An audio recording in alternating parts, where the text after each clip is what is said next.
मेरे साथ मौजूद होंगे जमात-ए इस्लामी के सरबराह सराजुल हक साहब। बहुत शुक्रिया सराजुल हक साहब आपके वक्त का। सर, इलेक्शन में 3 रोज़ महज रह गए हैं। मौजूदा हालात में आप समझते हैं लोग वोट देने निकलेंगे और सियासतदान सिस्टम पर अवाम का एतमाद बहाल करने में कामयाब हो जाएंगे?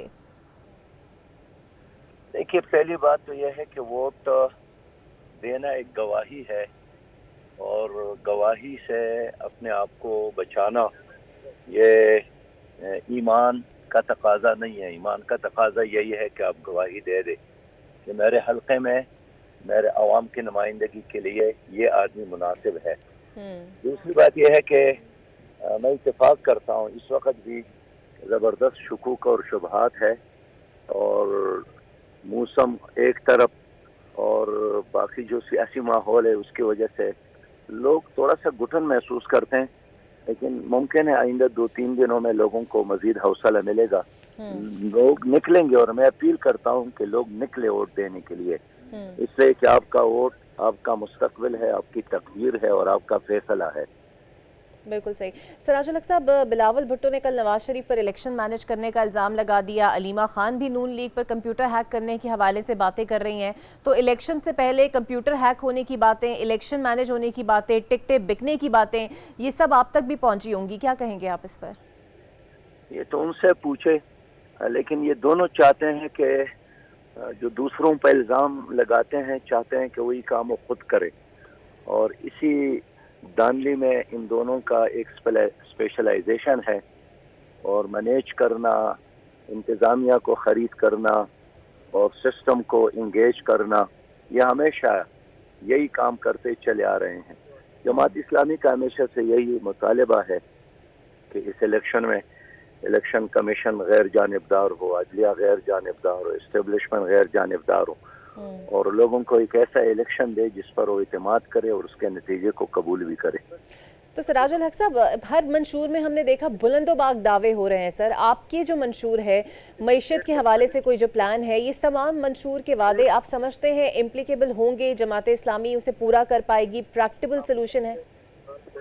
हमारा तो दावा नहीं है, न खुशनुमा नारे हैं, बल्कि हक़ाइक़ पर मबनी एक इनकलाबी मंशूर हमने दिया है। बाकी रही बात पीपल्स पार्टी और मुस्लिम लीग के, इन्होंने पहले न कभी अपने मंशूर पर अमल किया है, न आइंदा करेंगे। बस मंशूर पेश करते हैं, फिर इलेक्शन के बाद रात गई बात गई भूल जाते हैं। लेकिन हम आवाम से भी वादा करते हैं, अपने रब के साथ भी हमें मौका मिलता है तो एक इस्लामी करप्शन फ्री वेलफेयर तरक्की याफ्ता पाकिस्तान हम आवाम को देंगे। तो सराज साहब, आप चूँकि कंट्री वाइड एक मुहिम आप कर रहे हैं, डोर टू डोर जा रहे हैं, कैंपेनिंग कर रहे हैं, कैसा रिस्पांस आप देख रहे हैं? अवाम जमात इस्लामी को कितने खुले दिल से कबूल कर रही है? बात यह है बहन, मैं आपको सच बताता हूँ कि लोग इन दोनों पार्टियों से बहुत ज़्यादा तंग आ गए हैं, इस निज़ाम से तंग आ गए हैं और एक निजात दहिंदा के इंतज़ार में है। इस निज़ाम को बदलना चाहते हैं, इसलिए जहाँ भी हम जाते हैं लोग अब यही एक फ़िक्र कहते हैं कि अब हल सिर्फ जमात इस्लामी है, जमात इस्लामी की तरफ लोग देख रहे हैं। सर, कल कराची में जो बारिश हुई उससे पाकिस्तान पीपल्स पार्टी के लिए खासी मुश्किलात खड़ी हो गई हैं, पूरा कराची बह गया है। इस पर आप क्या कहेंगे? जमात इस्लामी के नुमाइंदे भी वहाँ पर मौजूद हैं, लोग सवाल तो उठाते हैं। वहाँ बड़े बड़े गड्ढे बन गए हैं, वहाँ पानी जमा है और वहाँ इंसान तो क्या गाड़ियाँ भी वहाँ से नहीं गुजर सकती। तो अब वक्त आया है कि 8 फरवरी को कराची के लोग इन्हीं गंदा घड़ों में पीपल पार्टी की सियासत को दफना दे। सर, आपका कोई रफ एस्टिमेट होगा जमात इस्लामी कितनी सीटें ले पाएगी? इंशाअल्लाह चतराल से लेकर कराची तक और बलूचिस्तान में भी जमात इस्लामी एक बड़ी ताकत के तौर पर उभर रही है, इसलिए कि आवाम का जो तेवर है और आवाम का जो सोच है वो अब पुराना नहीं है। वो एक ऐसा पाकिस्तान चाहते हैं जिसमें वो खानदानों के ना हो बल्कि अल्लाह और कानून के बंदे और गुलाम बन जाए। बिल्कुल सही। सर, एक आखिरी सवाल, पीपल्स पार्टी के बिलावल जिस तरह तीर निश्तर के चलाते हैं मियां नवाज शरीफ पर, वो जवाब नहीं देते, फिर शहबाज शरीफ मनाजरे का चैलेंज देते हैं कि वो कहते हैं मवाजना कर लें। आपने पहले भी, आपकी पार्टी ने कहा था और अब भी कहती हैं कि ये सिर्फ लफ्जी गोलाबारी है, अंदर से ये एक है। आप भी यही समझते हैं?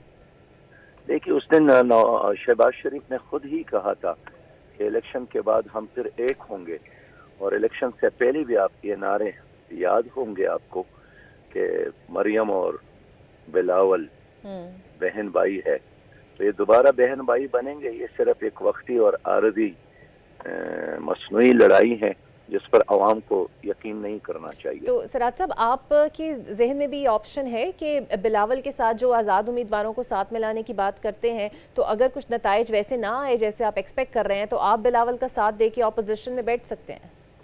یہ بلاول سے پوچھے کہ وہ میرا ساتھ دے، میں کیوں ان کا ساتھ دوں؟ اس لیے کہ انہوں نے تو کئی بار حکومت کی ہے، وہ تو آزمائے گئے ہیں۔ اب وہ ہمارا ساتھ دے تاکہ ہم ایک خوبصورت، ترقی یافتہ، خوشحال اور clean, green, corruption free Pakistan عوام کو دے دے۔ آپ ان کو کنونس کریں کہ اب آپ کیا کرنا چاہتے ہیں، اب سراج الحق کا ساتھ دے۔